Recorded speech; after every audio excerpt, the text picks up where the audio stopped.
Before we get started, we'd like to thank Applied Surety Underwriters for sponsoring this episode of Let's Get Surety. Applied Surety Underwriters, an affiliate of United Risk Insurance Agency, LLC, provides contract and commercial surety underwriting services with a consultative approach, helping clients and brokers match the right bond program to each project's unique needs. To learn more about Applied Surety Underwriters, visit appliedsurety.com. Now, on to our show. You're listening to Let's Get Surety. Let me hear your bonding talk with Kat Shamapande. Hey everyone, it's Kat Shamapande. Thanks so much for joining me for this episode of Let's Get Surety. I've got with me today my co-host, Mark McCallum, CEO of NESBP. Hey Mark, thanks for being on. Absolutely, Kat. I'm excited about this podcast. I am very excited about this too. We're going to be talking about issues and opportunities in surety 2026 and beyond that. It's a big topic. Nothing hotter than that. It's a big topic, but I don't think we could have a better group of guests to do that with us today. We've got Steve Haney, President, Chief Underwriting Officer, Global Surety with CHUBB. Thanks for being on with us, Steve. Thanks, Kat. Third time back. Third time back. You're comfortable here with us, right? Yeah, and I love it. It's good to have you back again. Thank you so much. And before we dive in, Steve, can you just tell us a little bit about yourself and CHUBB? Sure. So the background, I mean, if we go back, let's just say from college, right, to keep it short. Graduated at Penn State, pretty much got involved in the insurance industry right away, and then moved to Europe, worked for a reinsurer for a few years, came back, started with CHUBB. Yeah. Did there for about 3 or 4 years, moved to Cigna. Cigna became ACE. Yep. And then sure enough, ACE bought CHUBB, so I was back to really kind of where I started my surety career. Full circle. Full circle. That's pretty cool. Yeah. So we also have Chris Tata. He is the Vice President of Commercial Surety at Travelers. Thanks for being on with us, Chris. Excited to be here. Thanks for having me. Chris, tell us a little bit about yourself and about Travelers. Hasn't heard of them.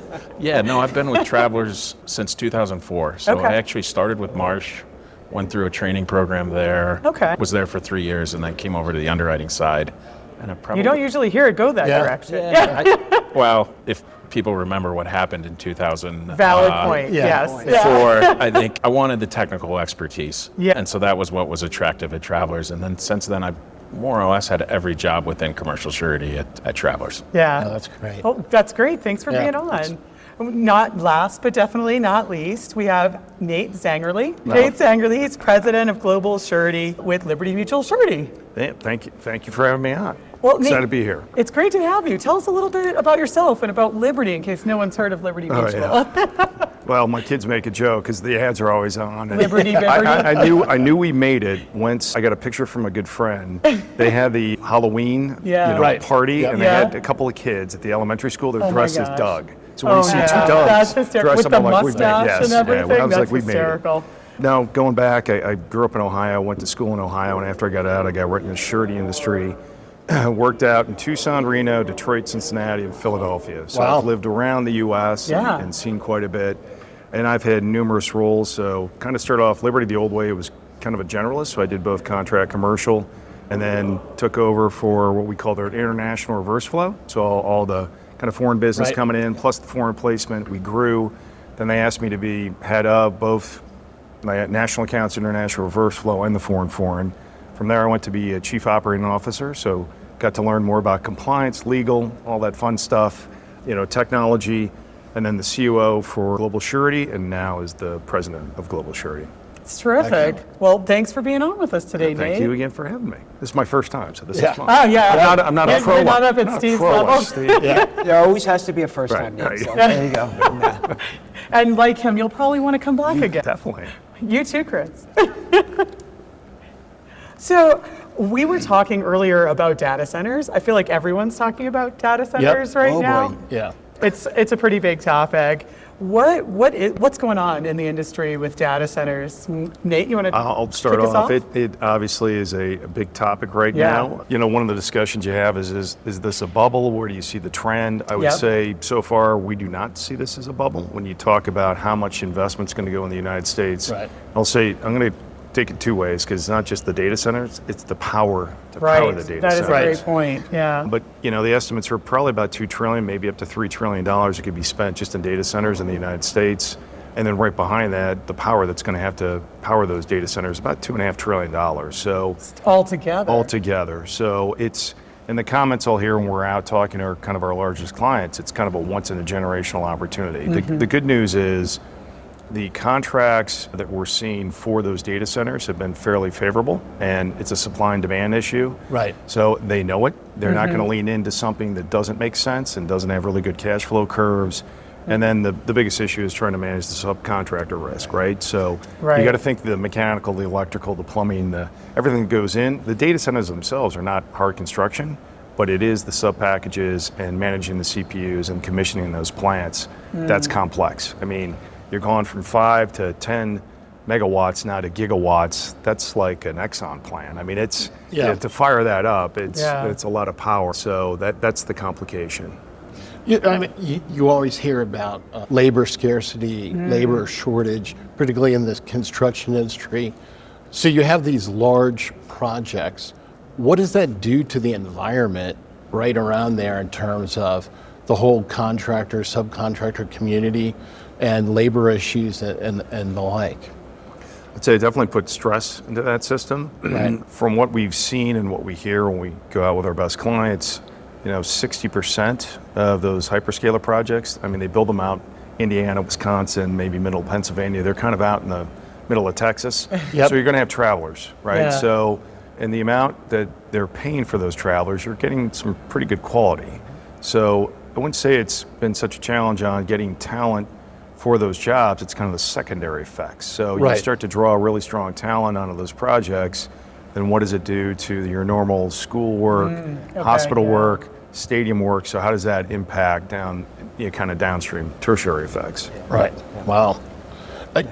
But it's not just data centers, right? No. So there are a lot of other large projects that are going on out there. There's 13 stadiums going on right now. That's a lot of stadiums. Incredible. Yeah. Somebody put that to me. I was like, wow, 13 stadiums. And then all the road work that's been going on. Right. Like you have Gateway project. The Gateway project. You have I-24. That's around Nashville. That's going to be a big deal. That could be a $10 billion package, which is incredible to think about. The I-285 West Interchange in Georgia, another big one. Brent Spence, Cincinnati, my old town. Yeah, and then Francis Scott Key Bridge. That's going to be targeted at $5 billion. So, like to Nate's point, the jobs are they're not getting smaller. Back to the data centers. The hyperscalers are just using their balance sheets right now. Right. So to Nate's point, like they're kind of inelastic on what it costs to get these things. They just want them. We've heard. Some of our contractors said they're getting paid 3 months in advance. Oh, yeah. Oh my God. Really? And then, wow. Right now there's also, not a lot of packages at the GC level, but advanced payments because they're smart. And these guys are like, hey, you give us the money up front, we'll procure a lot of the stuff, we'll do the site work. So they're in an overbuilt position, which is great. Yeah. And then, I don't, unless there's some black swan event, that we don't know about right now. It seems like there's an insatiable appetite for data. I mean, look at our phones, look at our computers. Right. Everything is becoming smart. And AI uses a lot of data. And AI uses a lot. That's I use AI. Yeah, everybody. Every day. Right. Two thoughts immediately come to mind. One is, the industry's done very well. Yeah. But how are we on capacity, and how do you view aggregational risk in these kinds of situations? It's from CHUBB's perspective. It's certainly something that we're paying attention to. Right. It's a moment in time where if you just go back even around before, just slightly after the pandemic, you had 30-40% utilization of the program sizes that you were giving. Yeah. Now it's gone the other way, where you could be well over what you're offering, and then there's very chunky projects. So you're trying to balance out a moment in time. Nate said, well, we're in a renaissance of this that's going on, right? It's once in a lifetime. So you want to be part of it, but at the same time, you have to manage the overall aggregation, because if there is some event that we didn't think about, then you're putting maybe potentially the franchise at risk, and you don't want to do that. These are franchise bets. Yeah, these are franchise bets. And to date myself, I remember when a $100 million job was like incredible and just almost untouchable.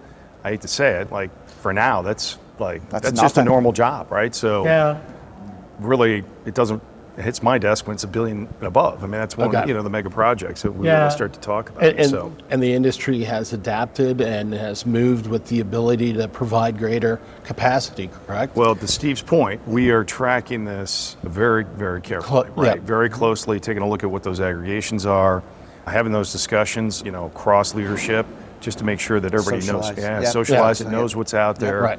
One of the discussions we had that, the challenge on this, you've seen if there is a sub-failure, the severity to replace that subcontractor is significant. So again, what are the downstream effects?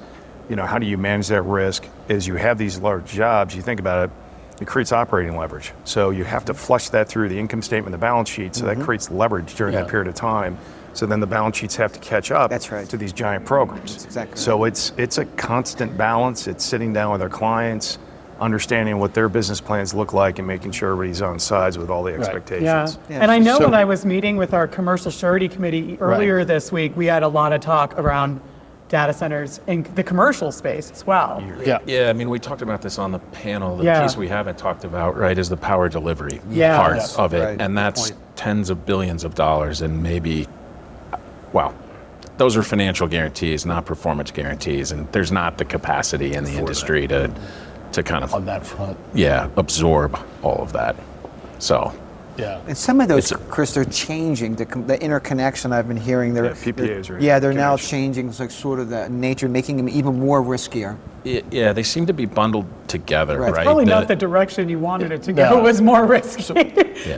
So how much education needs to happen to try to kind of get them to understand that the market might not be there or the terms are not favorable to get the credit they need? I think we're all trying to get our arms around exactly what the risk is, right? Because, data center campus, $1 billion plus kind of utility guarantee wouldn't be uncommon. Right.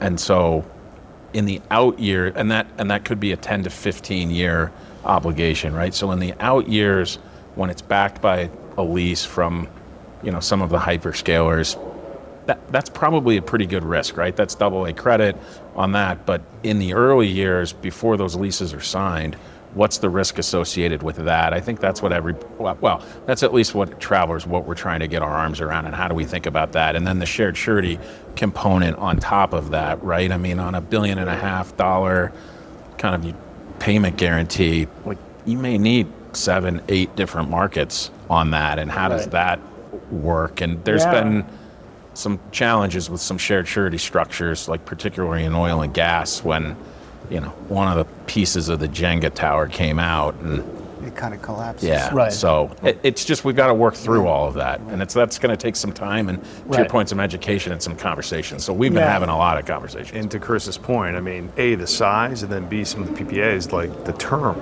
of those obligations are they're still really good credits.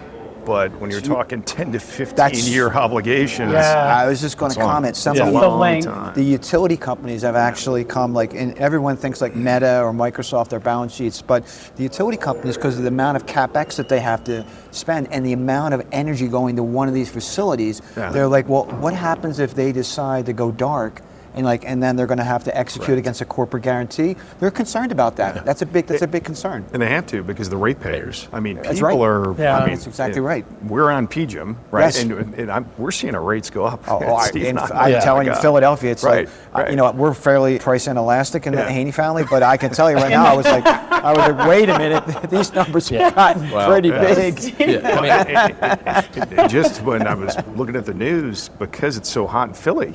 I got the air conditioning. PGIM was saying that they might have to shut down their managing grid. Because the demand and again, with that demand from data centers, correct. It's going to put more strain, so they're going to have to put in the capex. That's right. And they want to make sure that they're guaranteed on that capex and that they take some of the pain away from the ratepayers. Right. So if it isn't for the hyperscalers paying for it, it's going to be a challenge to sell all these projects. Well, you saw the merger, right, or the announcement of the merger yesterday between NextEra and Dominion, right? That's about kind of scale and being able to kind of generate power Right. for all the data center and AI driven demand. And people, I don't think people fully understand that with electricity, it has to be perfectly balanced. Yeah, I know. You Right. can't have too much supply or too little supply because it really will hurt the system. And, Right. And we talked about renewables on the panel too, and that's not going away. But then now there's battery storage. But now these nuclear reactors that are coming online are designed specifically to work with the fact that renewables aren't always reliable. So you're going to see a lot of that. So that's all of that is connected to what Chris said, that power is going to be such a critical component over the next 10 years for us. Yeah, I mean, coal, right, with what's happening over in the Middle East, you've seen coal as a percentage of the base load go back up. Yeah. You know, that's probably temporary, but it just, the demands for power are huge. Yeah. Yeah. And like just listen to GE Vernova's earnings calls.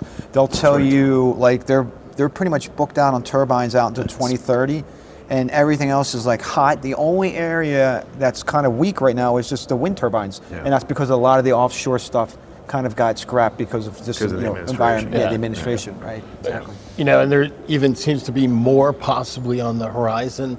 So you got a surface transportation bill, that's 500 coming up. That's billion right. plus that's been introduced. BEAD looks like it might start to kick in again. That's right. What is it, 22 billion that's still in the program? So a lot going on in that regard. I mean, like we would say, there's no shortage of money coming into the system right now, at least with the IIJA will obviously phase out. There's still tail of that, exactly. Yeah. And you're going to get a surface transportation new bill, and all of this will continue to support, so that you would think over the next few years, heavy civil will still be the little shining bright light in construction. And some that'll still hit Chris's world too. I mean, critical minerals. With the whole reindustrialization, and I guarantee you, we're going to continue to work on mining and minerals in the U.S. to build out resiliency on that. Thacker Pass going on right now. So just the rare earths, right? That's a big component, right? Yeah, it's a national security issue It as is much a as national anything. thing. Exactly. Right.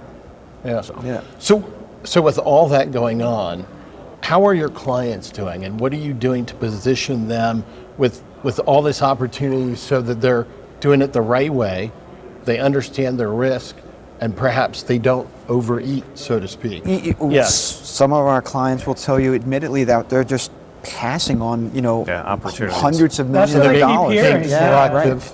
And they're just trying to be thoughtful. And now the backlogs are pretty robust. So now they're like, you're seeing the pricing, when they're bidding, it's pretty healthy. And so you're in a good cycle right now. Being an old econ major, it's supply and demand dynamics, and there's so much demand. With you having that kind of supply and only so many firms that kind of prosecute some of that work, they're able to really pick and choose and have, we've talked about the alliance type progressive design build, the contracts are more favorable. So we're having those discussions with them like, okay, how do you guys see the risk? Labor is the biggest component, right? So a lot of times when we're having the meetings, we talk very heavily about labor and how they're managing through that issue. Right. I'd say the good news is everything I've heard when we go out there, there's been more outreach to high schools. There's more of an acceptance now than there was in the past, especially with AI and the cost of college and TikTok, quite frankly. You can watch TikTok. That's true, you're right. They show electricians and how well they're doing. So I think there's more acceptance to go into the trades, and they realize it's a great career. Yeah. So to Nate's point, one of our shared clients that's in the power sector, he made a very powerful statement where, because it takes craft to develop craft, not only money. So you have to have people that are in that space, train people to be the future. And I thought that was pretty well said. That is. Yeah. That is. Are you seeing similar things in commercial? Yeah, we are. I mean, particularly with like our manufacturing clients and the supply and install kind of component there. Like all those programs are getting bigger, and we're having a lot of conversations with them about like their capital priorities and how they're kind of managing capital, right? What's being reinvested back into the business, what's being returned to kind of shareholders, and just trying to kind of understand that, because to support the bigger programs, right, the balance sheet has to grow. Yeah. I mean, we've talked through all that. Is there one other thing looking past 2026 that keeps you up at night when you think beyond this year, moving into the next year? I'll start. I mean, You'll take it's that? kind of the tail risk. It's, we discussed on the panel Iran. I mean, if that goes into the fall, then it's going to have those secondary effects we've already seen on jet fuel. You Yeah. might start to have Right. shortages. We're in various countries. How does that start to impact? It always hits EM first, but it's going to gravitate over to North America. It's going Right. to hit us. We can't Right. avoid it. So it'd be some of those tail events. We also talked about, private credit, some of the exposures there. We don't think it's systemic, but that's something to be mindful of if you start to see kind of more impairments in that, and how quickly some of those funds can go from 100% down to 70% because it's opaque. So it's some of those, and the way I view it is we're in great shape, everything's great until it's not, right? Right. One of those kind of tail Musical events that Yeah. hits. Yeah, I mean, look, the labor component too is another thing. Yeah. I think that's going to continue to be an issue, and you just can't train people overnight. It has to be a thoughtful process, and there's going to be a skill gap for a while, and then you're going to have to catch up. And then you always worry about with that skill gap that the work being done isn't up to the same quality that so you don't want a that good point. you don't want Right. that to Yeah. happen, right? I wanted to circle back on something that I think maybe you hinted at, and I'm curious, are you seeing more risk sharing in terms of the owners now because the dynamics, or is it more the same where they're trying to push risk down? It's a balance. It's been all- balanced. It's Yeah. been balanced. Okay. I mean, it goes back to the supply-demand dynamics. Right. Really fair on AI. You get to the public sector, And there's still There's still some different challenges. environments. There's still some Challenges. yeah. And Yeah. we've had the discussions too. It can, you can have an alliance contract, progressive design build.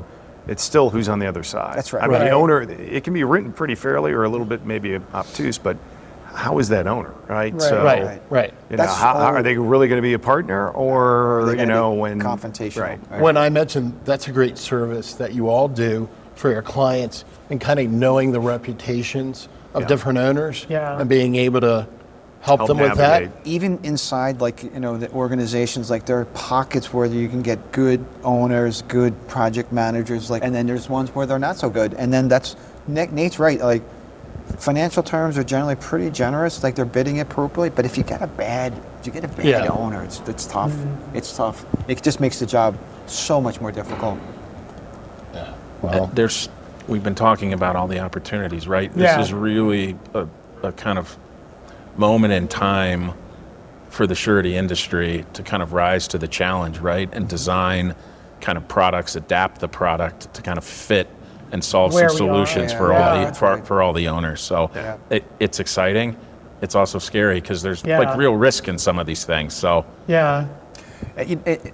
That would be one thing too. You can think about beyond 26 with the size of the jobs and the volume. If it keeps building, the capacity, to Chris's point, will get to so large that do you have to abandon the way we do things now? Because the way in the public sector it's designed is that we are supposed to be the mechanism for finishing the work, Right. not like in Europe or other places around the world that are only providing Yeah. a penalty of not finishing it. But if we can't provide 100 cents on the dollar, does that change? I don't know. Yeah. I don't know. Yeah. But it's Yeah. something to think about because Chris brings up a good point. The product could evolve. wow. So you had mentioned concerns about severity. Maybe talk a little bit more about what you see in the claims environment now Oh, yeah. along that front. Talked about adapting the product, maybe even adapting the claims process to a certain extent. Well, I mean, I made a comment on at the panel that when you're a thoughtful surety company, you're providing capacity, you're doing your due diligence, but you're also not putting yourself at a position where you can't provide a claims payment because Right. it's too Right. big, right? Right. So, and I think we have to be very thoughtful about that because we don't want to damage the reputation because it's always been out there that claims payments on the surety side have been, slower Yep. and there's more conditionality around it, which is fine because it's a very That balance. Yeah, there's Right. a Yeah, balance. Yeah. to your point, we have to do the We investigation. have to do the to make investigation. sure Right, that right. That's right. We can't prejudice our That's right. firms that Correct. we're Right. So it's got to be fair and balanced. There's a but we'll- process. As a Yeah. process, Right. right? So that's the point. So I think you need to have the value in the product is paying the claim, right? It shows, but you have to be that balance and do everything to make sure you get the Right. fair outcome, right? Yeah. And we've seen Yeah. it happen. We've seen, bad owners, and then the company can't really defend itself. The surety now acts as basically, the mechanism for that company to get, the rightful outcome. And sometimes it could take, 6-8 years, but we've seen it happen. So that's actually good. That makes you feel good as a surety company. Yeah. Right? Yeah, absolutely. Yeah, and just say broad strokes, and it goes again back to the supply and demand dynamics. It's both, as I always like to say, it's a dual-edged sword. People are busy, so when you have a problem and you're trying to relet and bring in a new account to try to fix that, the costs go up. Right. And we've seen this from the cycle when that was, say, the pre-COVID or bid in 2021, before you had the lift of input costs. Yeah. So no matter what, even if it was bid properly back then, every year you've had 10% lift, with labor and materials. So it's going to eat into how expensive it's going to be to fix that problem. So that'd be one thing I'd say. And then the other thing, and we talk about all the time, your partners matter. Like, we really want to know who's on that co-surety panel and make sure that there's alignment of thought. There's alignment of thought and how we're going to work to solve through a problem. And that's extremely important. Yeah. I think on the commercial front, right, you've seen an increase in what I'll just call like financial guarantee type obligations. Yeah. And some of those are unconditional or kind of on-demand obligations. And so the payment timeframe stuff in there is really important to pay attention to. Some of them are pretty tight, and boy, that would just be bad for the industry if we had a problem and you couldn't meet some of those. Like the ISO forms are a good example of that. A lot of that stuff is pretty tight. So I just think we got to be responsible about all that stuff. And I know when we're talking about contracts, we're always talking about the importance of reading those contracts. I mean, sometimes in the construction space, the contracts might not always be read. Even though we advocate that they should be, do you see that in commercial as well? Are your clients reading those contracts? Yeah, I think You'd so. like to say yes? Look, a lot of the commercial stuff are right big Fortune 1000, That's very true, sophisticated yeah. kind of organizations. They have legal departments and all of that. So I'd like to think they're reading them. Whether they're understanding what's good for That's a good them point. from a surety kind of standpoint and that kind of stuff, I'm not sure. I mean, we do a fair amount of kind of counseling and Education, around that stuff. That makes sense, yeah. So for a kind of a takeaway in a few words, how would you describe our current environment and our near-term future? So do you want to go first? Sure, robust opportunities. Yeah. Nice. I'm bullish on the industry now for the next few years. Everything I see, I think thoughtful underwriting, and I think the market conditions are going to be very conducive. That's great. Extremely positive. Like I said, you can start to see how this could build up as kind of a once-in-a-generational opportunity. So very robust, very positive, a lot of really good tailwinds for the industry, which is great. Yeah. Well, I think anyone listening is feeling great about their career in surety right now. They should. Use it as a recruitment tool to get people to come in. Exactly. Well, I know, Steve, last time we had you on, we talked a little bit about the best cheesesteak. Yeah, listen, Nate and I are both from Philly. Yeah. Right? Chris is from Connecticut, but we can go pizza. He's forgiving you for being from Connecticut, I think. We could go we could go to pizza and Cheesesteaks are better. Cheesesteaks are better. That's fine. So I'm going to stick, like Nate can think of it. We went with, last time it was Ryan and I went with D'Alessandro's, which is outside, just a little outside of Philly. Yeah. And there's and he went with Angelo's. And then there's a new one that just came out, right? Because at Christmas time, my son was generous enough to give me a poster with every Philly cheesesteak. Oh, that's awesome. Oh, wow. You have to let me know that. I got to wanna think get of that for my yes, son. that's so. There you go. What's your cheesesteak? I'll add one more Pudges. Pudges. That's okay. close. Yeah, that's another Well, one as well. You're from Connecticut. Connecticut, it's not cheesesteaks. We're talking lobster rolls. I'm from Maine, so we can have a conversation. Hot, cold, mayo butter. Cold. Cold with the mayo. Cold I'm with with the you. mayo. I'm from Maine. It's cold. Do you want to weigh in on a Mark, lobster roll, Mark? I'm a Maryland boy, so Crab cake. Blue crab all the day. all doesn't the matter time. what I eat. I just need that Old Bay spice. Oh, there you go. So there you go. So pizza, cheesesteaks, Old Bay, you got it going. Can't go wrong with anything. You can't, Good. exactly. Made me hungry. I know, time for lunch. I just want to thank all you guys for being on. That was great. Hopefully you two are going to follow Steve's lead and join us going. many more times. Absolutely. Thank you for having us. Thanks for being on. That's great. That's awesome. You've been listening to Let's Get Surety. Brought to you by the National Association of Surety Bond Producers. For more information about the NASBP and its members, visit nasbp.org.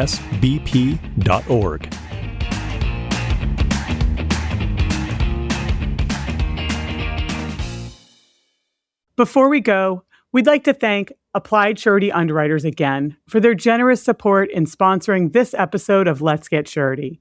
As part of the United Risk Organization, Applied Surety Underwriters helps clients and brokers find the right bond program for every project through a personalized, consultative approach. To learn more, visit appliedsurety.com.